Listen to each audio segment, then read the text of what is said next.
People who thought or everybody thinks they are super successful, they suffered monsters like anything.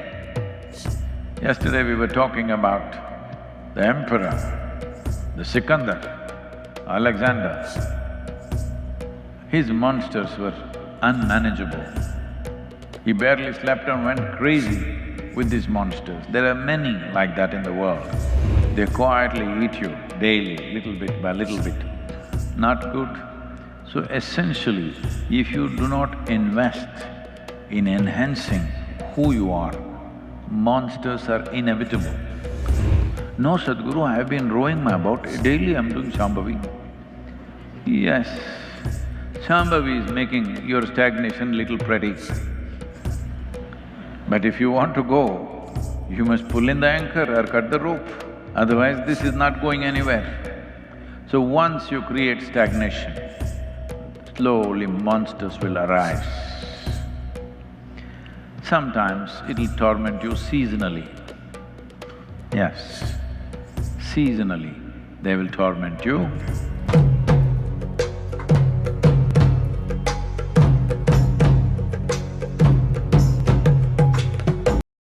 So how can we celebrate Guru Purnima without talking about Adi Yogi?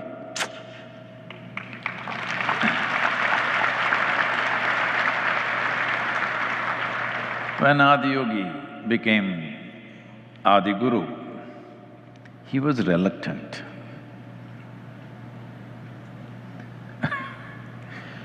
Because he was completely blissed out and you don't know what these seven people are. Everybody, when they sit in front of you, they will drip tears and say, Sadhguru, my life is for you. Tomorrow morning, their uncle's daughter's birthday is happening, they must go.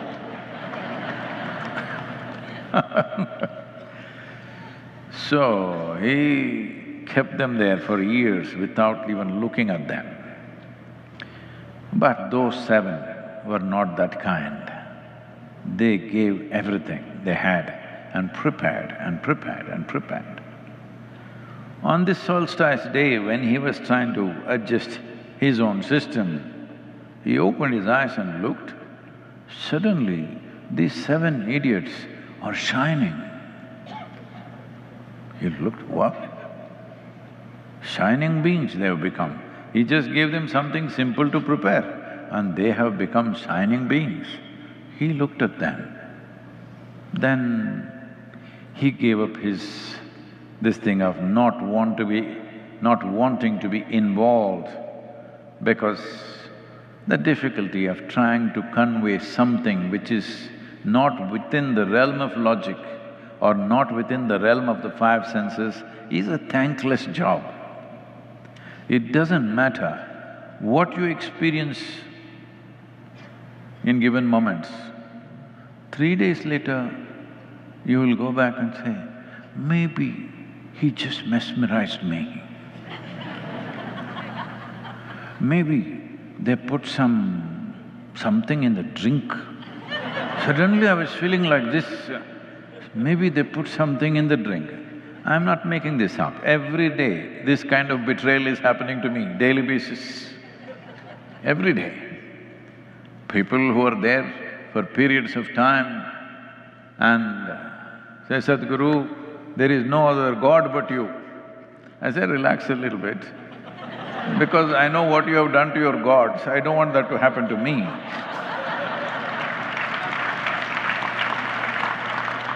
Someone came and told me recently, Sadhguru, you're like Jesus.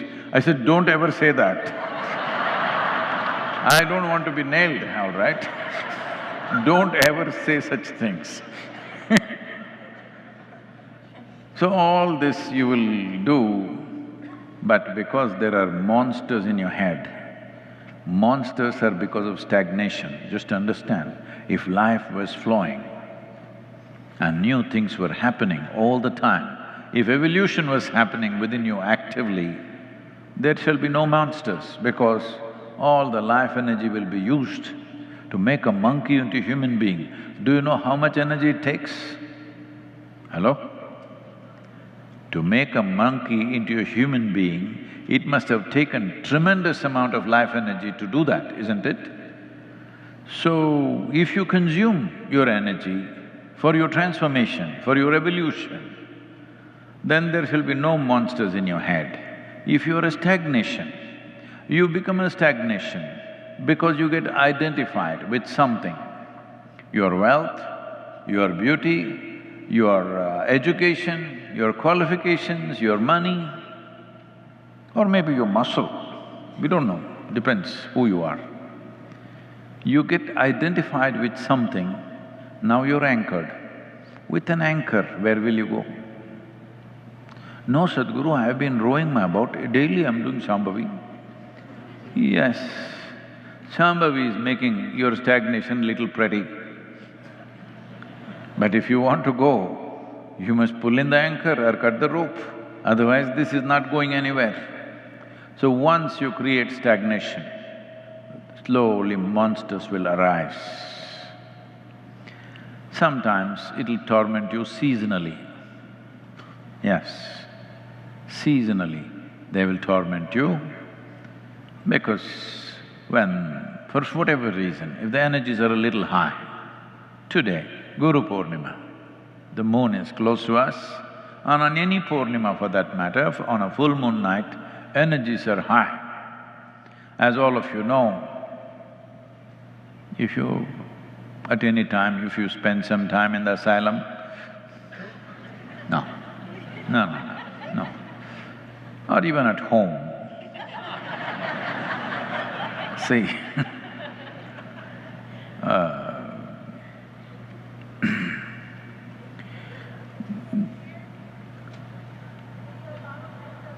they're not able to hear.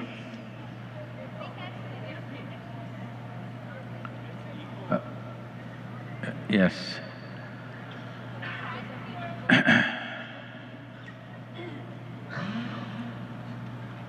Hello, you good? We're talking about evolution. Please fix this, do something for the ladies.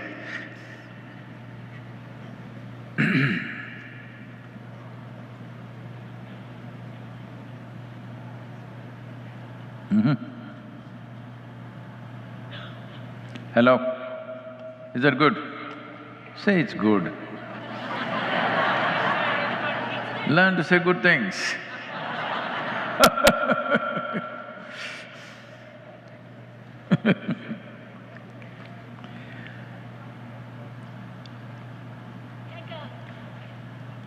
Hello?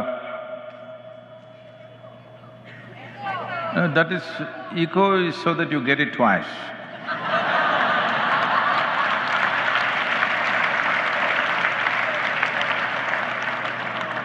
If you didn't grasp it the first time, one more time.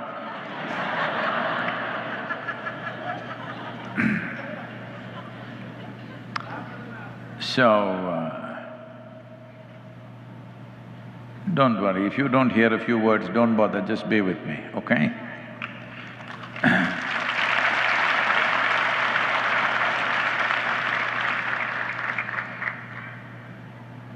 These monsters that human beings create in their own minds because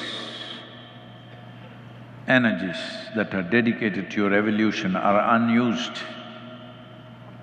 Doesn't matter in what kind of comfort you are living in, who you are in the world. You may be living in a palace, but monsters won't go. People who thought, or everybody thinks they are super successful, they suffered monsters like anything. Yesterday we were talking about the emperor, the Sikandar, Alexander. His monsters were unmanageable.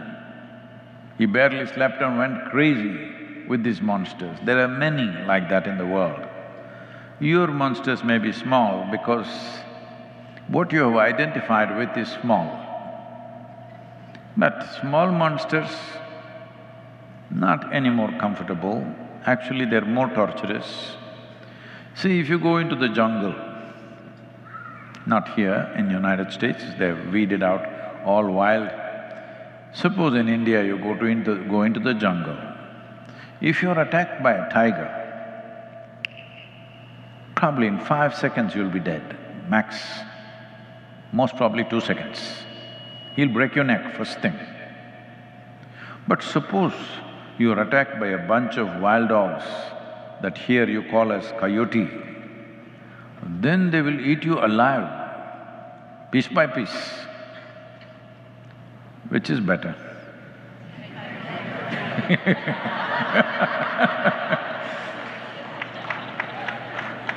If you must be taken, at least a tiger, not a coyote or a wild dog, because they cannot kill you, but they will rip you to the bone. So, here there are no such thing, coyotes sometimes, no tigers or elephants, but there are ticks. You must decide whether a tick is better or a chigger is better.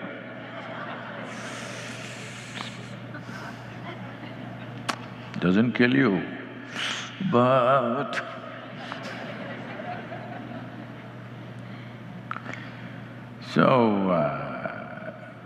small monsters are not a relief. Small monsters work more incessantly. Big monster may gobble you up. These work slowly, incessantly, very patient monsters are dangerous. If they're impatient and they eat you up, gone. They quietly eat you daily, little bit by little bit. Not good. So essentially, if you do not invest in enhancing who you are, monsters are inevitable. That is what this day is about, to commit that I will enhance my way of being, I will evolve or transform my life from what I am right now, not necessarily because what I am right now is bad. Especially if it's good, it should become better. Hello? If this is very good, it should become better. So this is a day of commitment. This was a day of commitment for Adi Yogi also. Till then, he thought he doesn't want to get into this business of handling people. Because as I said, trying to convey something which is not in people's experience, and they have no instruments to grasp it. Show me, where is it? Well, you can't even see the air that you breathe, what can I show you? And you have a mind that your experience, if little distance comes, then you say, maybe it was all a dream, maybe I just fooled myself, this whole spirituality. See, this happens to you. Let's say there's somebody living with you, you know them well, they passed. Depending on how much you're related to them, maybe 3 months later, if you think about them, their faces would have become vague. They're not this clear, like how hearing is happening there. Their faces will become a little vague. You have to look at their photograph to remind yourself how exactly they looked, otherwise they'll become little blurry. You know them, you remember all the incidents and this and that, but not clear-cut faces. 3 years later, they don't come. Even if you call, they don't come because it's faded. Then if you want, we can tell you, see, that person never existed, it was your dream. Your dream's also like that. Today morning it happened, it was vivid and on, more real than real. But after 2 days, it's gotten all garbled, mixed up, mushy, because this is the nature.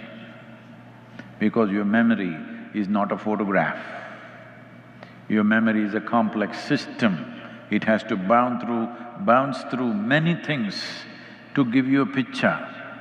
That picture, depending upon how identified you are or how not identified you are, it starts fading. So with this kind of people, why should Adi Yogi invest himself? I am also thinking.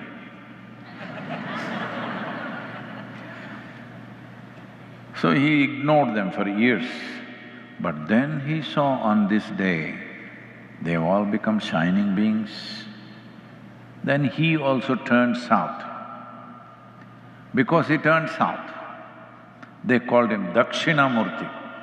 That means the deity of the south or the deity which faces the south. So he turned south and became a guru. So this is the birth of a guru, which is not a position, exalted position of power, but of commitment and sacrifice.